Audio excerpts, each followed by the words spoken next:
grains de lumière ont ouvert le feu.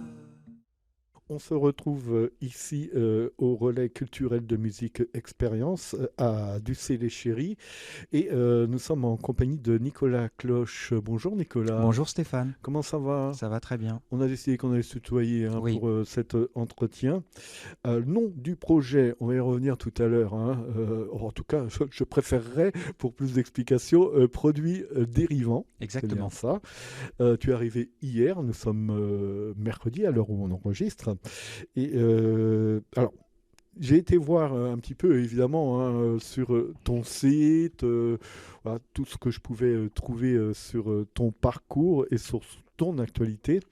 Alors, j'aimerais bien que tu nous en parles un petit peu plus, car j'ai pu lire ou entendre ou noter beaucoup de choses dans le désordre. Je vais citer musique de film, Chloé Lacan, musique de théâtre, photographie sans appareil, Exactement. Nina Simone, série télé, Les Corps de Suzy. Donc, alors, plus exactement, c'est Quitte à être invincible. C'était un spectacle qui s'appelait Quitte à être invincible, dans lequel il y avait les corps de Suzy. Et voilà, donc pas facile de résumer tout ça, mais alors je vais te confier cette mission. Du coup, pour une fois, c'est l'invité qui va mener les débats. Avec plaisir. Si j'ose dire. Non, mais voilà, comment tu es arrivé à tout ça? Est-ce qu'on peut synthétiser un peu l'ensemble? Oui, je ne vais pas être trop exhaustif, mais je t'en prie, prends le temps.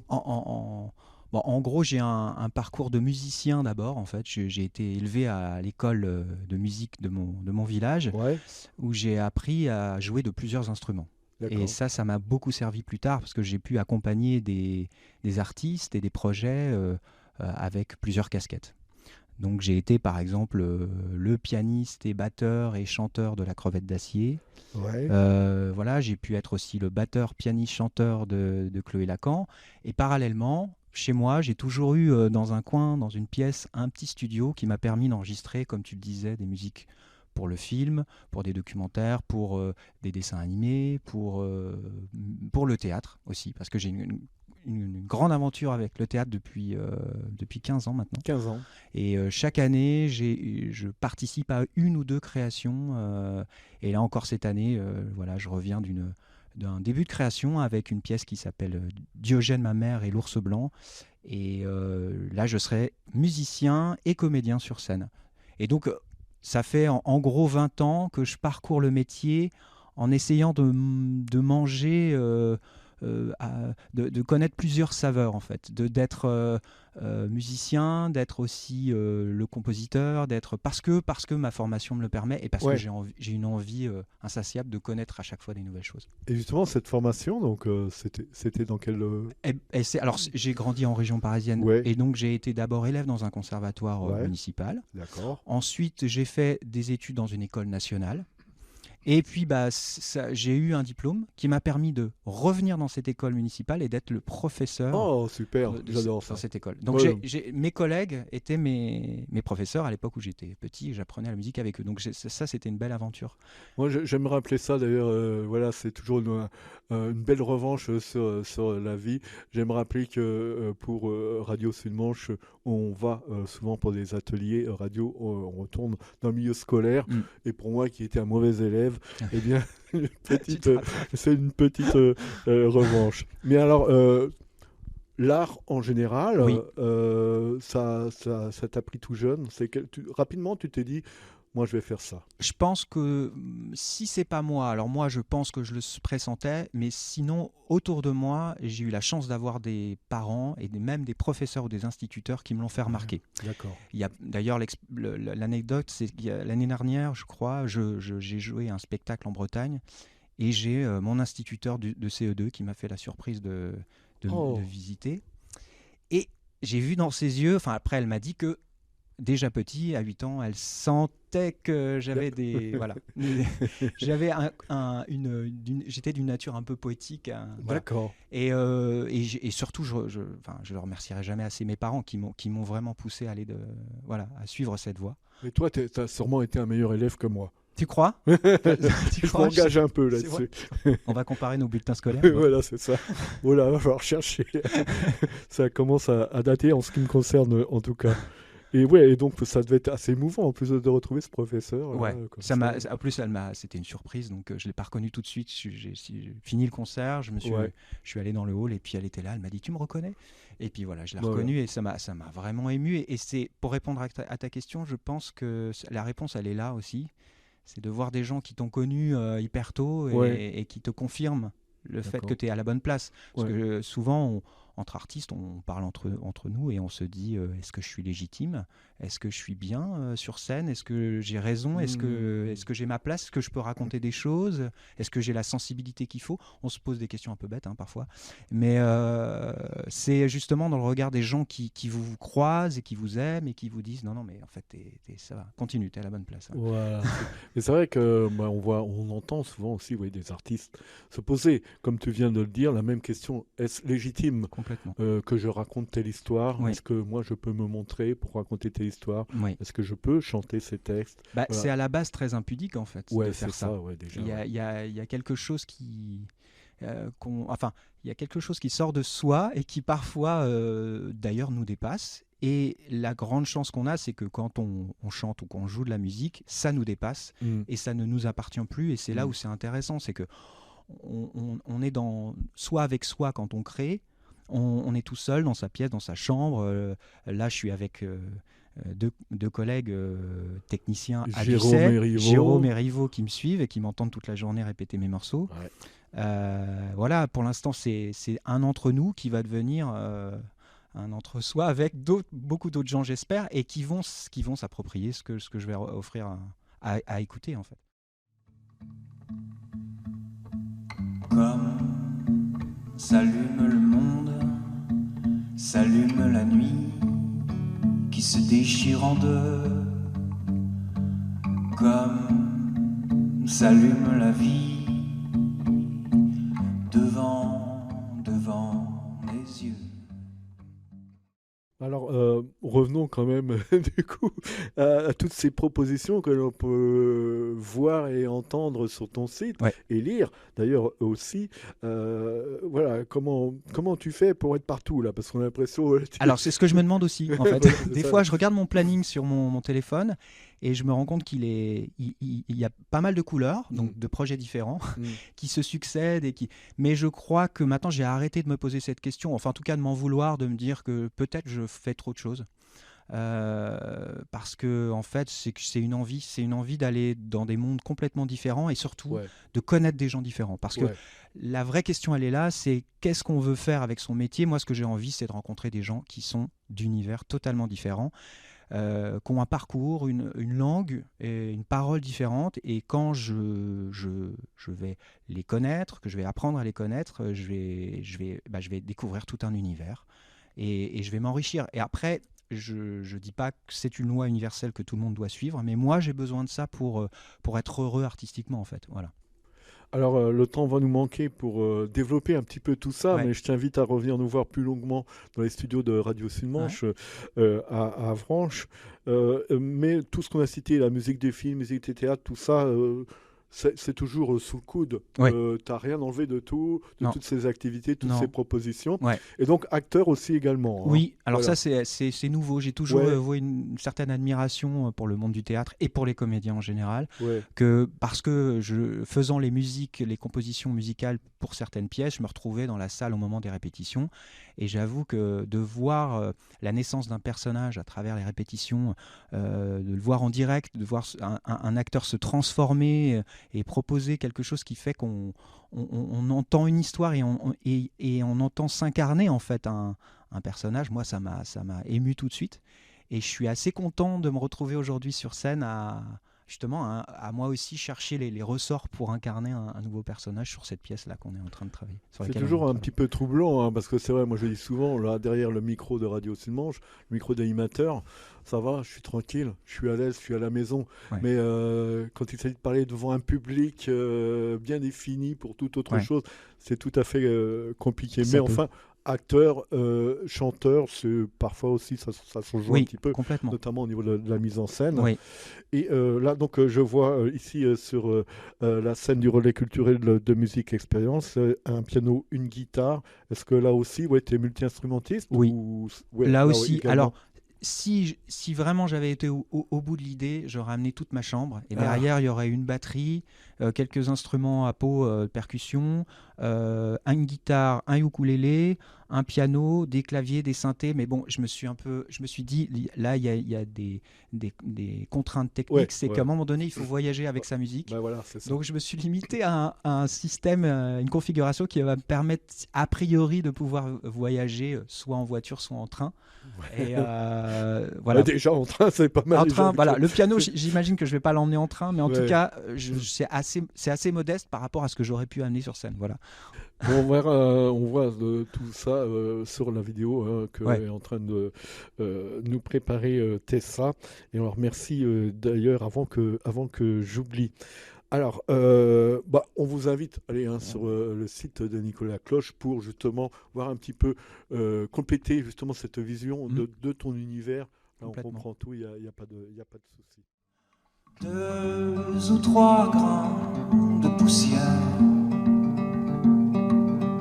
ont quitté les voiles de rideaux comme des soldats de plumes, des hussards fiers.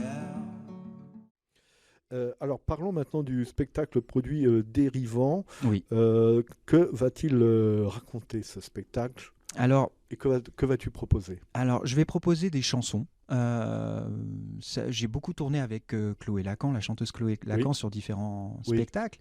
Et on a eu la chance de tourner en train. Et en train, ce qui est génial, c'est qu'on peut se poser, s'asseoir, prendre un bouquin, ou divaguer, ou commencer à rêver, ou commencer à écrire. Et comme on a beaucoup tourné ces 2 dernières années, moi j'ai vraiment beaucoup voyagé avec elle, et les idées sont venues et les mots sont naturellement venus à l'esprit. Puis j'ai commencé à écrire des textes, et puis à un moment donné, fort de toute cette écriture, et puis aussi une fois de plus des amis ou de la famille qui disent mais tu sais, t'as une voix, tu chantes, tu sais chanter, tu sais jouer d'un instrument, t'as écrit, ça serait peut-être pas mal que tu réalises quelque chose à un moment donné. Donc Produit Dérivant, c'est né de toute cette matière que j'ai accumulée pendant 2 ans. Et Produit Dérivant, c'est aussi le thème du spectacle, c'est-à-dire en gros le thème c'est nous sommes tous des produits dérivants, je suis un produit dérivant, à l'image d'un ours perdu sur sa banquise, esselé, qui seul, c'est le thème de mes chansons, qui avancerait vers la côte, et puis moi je serais là avec, c'est une image un peu effrayante, mais le continent derrière moi en train de brûler, puis j'attends patiemment que l'ours vienne vers moi pour qu'il me rejoigne, moi impuissant, puis lui aussi impuissant, et alors dans cette attente, il n'y a pas, bien sûr, est-ce qu'il n'y a pas aussi un peu de contemplation ? Est-ce qu'on ne peut pas aussi à son petit niveau essayer, en tant que produit dérivant, regarder autour de soi si des choses ne sont pas aussi très très belles ? Parce que à longueur de journée, on nous assène des nouvelles et des réalités qui ne sont pas très belles à voir ou à anticiper, en tout cas, des celles qui viennent vers nous. Mais si on regarde, et ça fait partie aussi du spectacle, cette forme de contemplation, le visage, le matin naissant, ou des choses très très poétiques, très oniriques, je pense qu'il y a une énergie, enfin, je sais pas si c'est ce que je recherche, mais en tout cas c'est quelque chose qui me nourrit, moi, c'est une énergie un peu plus positive en fait. Donc le message de ton spectacle, ce serait plutôt prendre le pied contraire de... Même dans la dérive. Voilà. Essayer d'aller voir juste ailleurs, à côté de soi ou ailleurs, si les choses qui sont belles à côté de soi ou en voyageant. Et donc pour ce spectacle, tu as écrit Alors, pour l'instant, j'en suis à une 12aine de chansons, mais pour cette expérience et pour cette résidence à Musique Expérience, je ne vais pas éprouver tous les textes parce qu'il y a encore des questionnements de la musique, ou même d'ailleurs du texte, ou même de la manière dont je vais arranger la musique. Ce qui fait qu'il y a certains textes que je vais mettre de côté et que je vais travailler un peu plus tard. Mais ce genre de résidence, elles sont très très précieuses parce qu'en fait on se met en condition, on est reçu, c'est très confortable, on a des enceintes, on a une diffusion, enfin, et en fait on peut mettre à l'épreuve ce qu'on avait préparé dans sa petite tête, toutes ces recettes qu'on avait, d'accord. qu'on s'est faites dans sa chambre. Ouais. On arrive, on teste ses chansons grandeur nature, et en plus on a des oreilles affûtées qui vous disent bah non là peut-être moins fort, là plus fort, et puis les effets, et puis voilà. C'est très important en fait. C'est vrai que j'oublie souvent de le rappeler, mais Rivo et Jérôme sont aussi musiciens. Oui, voilà, complètement. ils ont l'oreille. Ils sont. Alors, est-ce que Sophie est à tes côtés aussi, Sophie Meyer, la metteuse en scène? Pas pour cette résidence, parce que en fait j'ai un regard extérieur qui travaille avec moi, qui s'appelle Damien Dutré, que je connais depuis plus de 20 ans. Mais oui, j'ai vu passer son nom régulièrement sur le site, donc c'est ton partenaire. C'est un partenaire artistique, puis c'est un grand ami, on se connaît maintenant depuis longtemps, il habite aussi Granville. Ouais. Et puis il a travaillé aussi avec moi et Chloé dans un groupe qui s'appelait La Crevette d'Acier. D'accord. Et depuis, on ne s'est pas quitté, en fait, on a fait 1000 projets. Okay. Et je sais que c'est un regard bienveillant qui me connaît tellement bien qu'au travail, les choses se font très naturellement. Et en fait, ce qui s'est passé, c'est que j'ai fait une première résidence à Regnéville. Qui m'a permis de mettre en place une certaine cohérence dans la liste des morceaux, on va dire.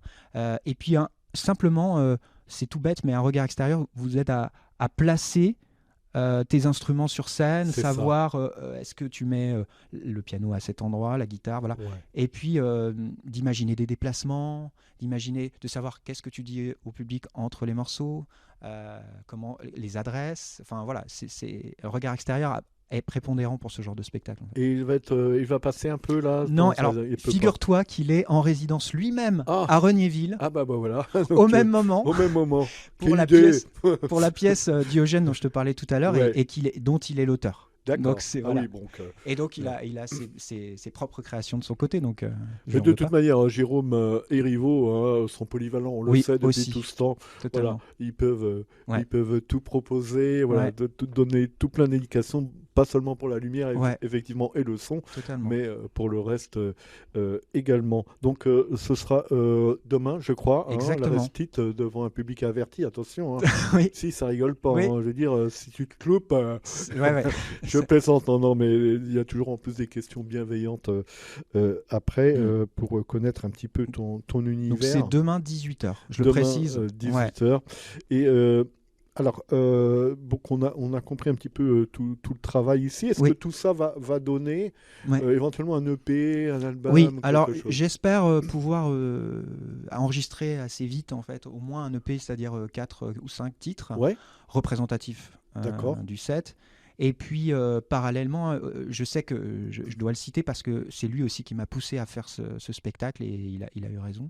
C'est Patrice Desbleumortier qui est programmateur à Bréal, et qui m'a donné la marche à suivre, qui m'a dit, écoute, regarde bien autour de toi, il y a des endroits où tu peux aller créer ton spectacle, peut-être essaye ici, puis ici, et puis il m'a dit, écoute, on essaiera de trouver un moment à l'automne, et gracieusement, je t'offrirai mon plateau, et tu iras créer ton spectacle. D'accord. Voilà. Et donc c'est précieux aussi parce que c'est ce qu'on recherche, c'est ce genre d'aide et d'appui, en fait, qu'on recherche absolument.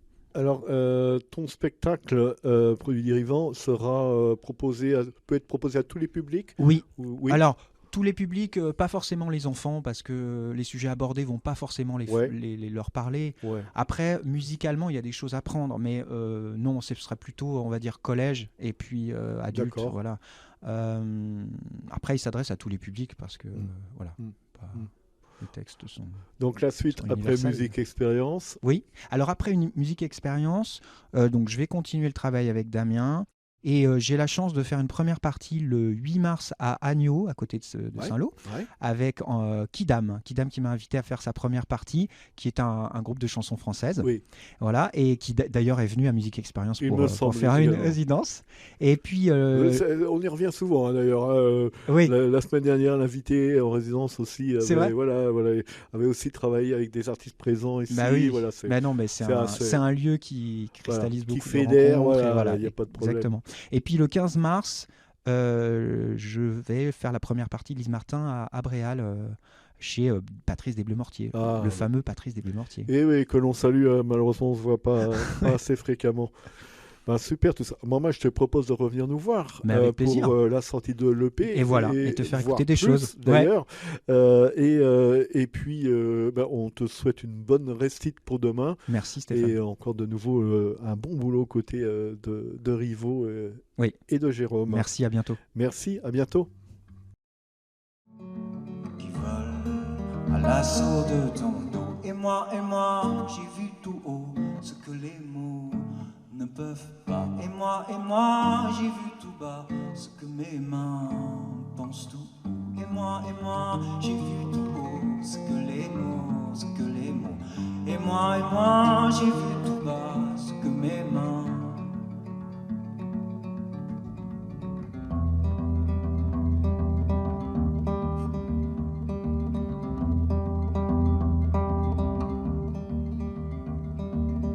J'ai vu la blancheur de ta peau trahir les ombres qui dévorent.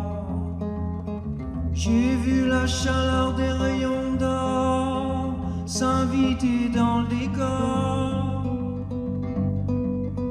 J'en veux les images, j'en veux la trace, tatouer les mois dans le cerveau.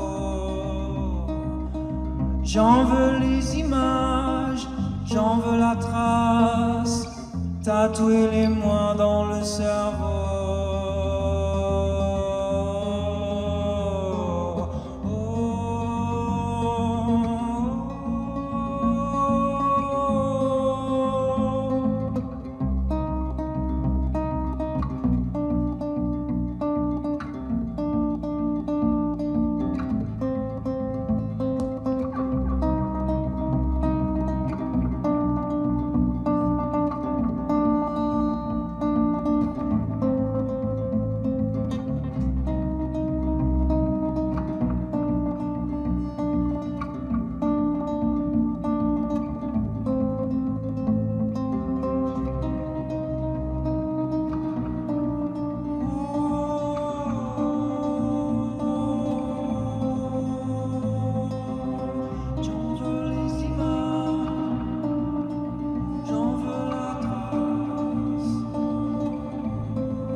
Et moi, j'ai vu tout haut ce que les mots ne peuvent pas. Et moi, j'ai vu tout bas ce que mes mains pensent tout haut. 1000 millions de grains de frissons ont crevé ma peau, ont crevé ma peau.